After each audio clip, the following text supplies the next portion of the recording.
I'm on the Howardson Group stand with Ian Howard. Lovely to see you again, Ian. And this time last year, you had a huge announcement to make, didn't you? That's right, yeah. I can't believe it's a year ago, to be honest.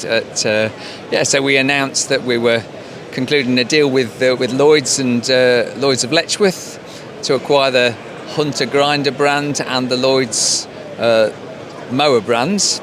So we bought those in-house, gathered it all up from Letchworth at the tail end of last year and the beginning of 2023, shipped it all up to Derby, and have been busy beavering away sorting it all out ever since. So that sounds very similar to what happened when your father bought Dennis, shipping everything up from down south so it's a similar sort of format that you've used yet again.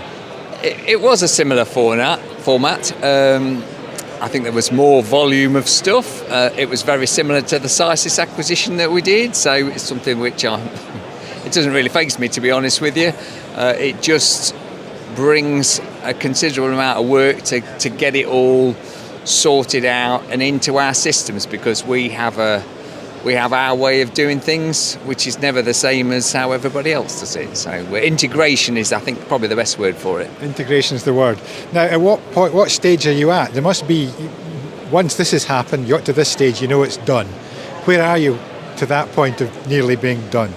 Okay, so with the Lloyds products to start off with, we have been busy resourcing all of the components. A lot of the foundries that were used originally are no longer in existence, so we've had to be out there visiting other foundries that can manufacture the components to our specification. All in the UK, I hasten to add. We haven't shipped anything overseas because that's not my way of doing things.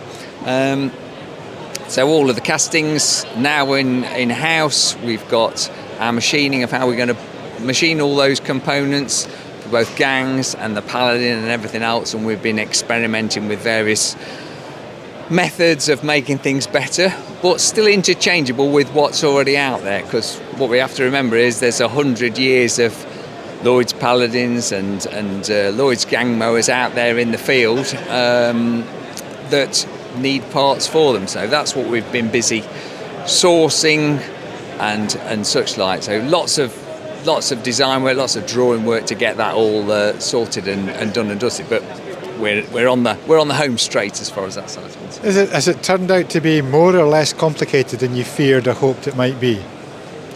Well, I'm a very optimistic person, so I was always going to be over optimistic as to how quick it was going to be.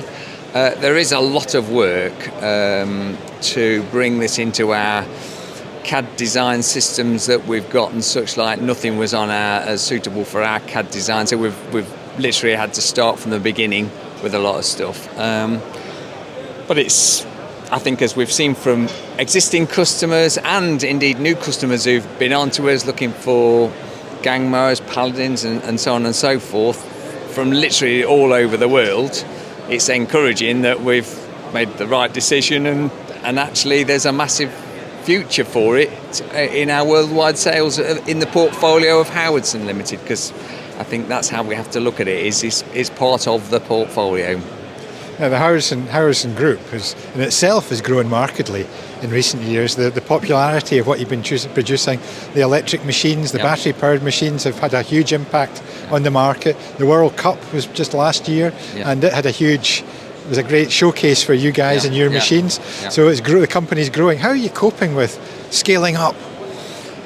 Well, just to put it in context, our sales this year to where we were before COVID are double in size. So we've literally grown 100%. This year alone, we've grown. At the end of October, we've just done our month-end results yesterday.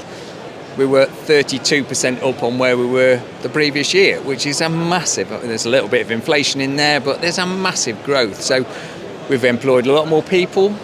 We've employed staff to manage those people. We've put resources into our storage systems, how we do things, how we source things, how we machine things. So we've spent an inordinately large amount of money in getting things moving, but the market we're having to react to currently ever increasing demands, and our outstanding order book at the moment is at the highest level it's ever been.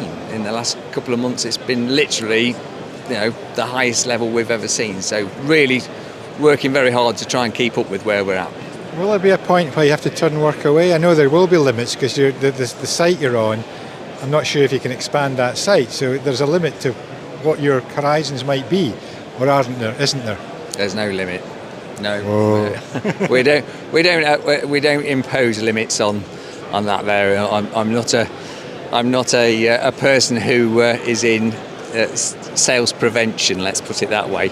We've got to be adaptable, we've got to be nimble in order to cope with what's comes in front of us, and I think that's what our team is all about. We've got a very strong team of people who've been with us for a long time, and they're used to this kind of pressure point, really. So I see continued growth, and we're now planning for doubling where we are at the moment, and that's where we're heading. So well, if the rest of the company has the ambition and the drive of your good self, you've got a big strong future ahead of you, I can tell you that. Good, thank you. Well, we've got my daughter Megan now heavily involved in the business, so we've got some continuity in the fourth generation of Howards to be working at Howardson. We'll get Megan doing the next interview. Yeah, well, I'm sure you will. Great. Thanks very much, Ian. Good to see you. Thank you.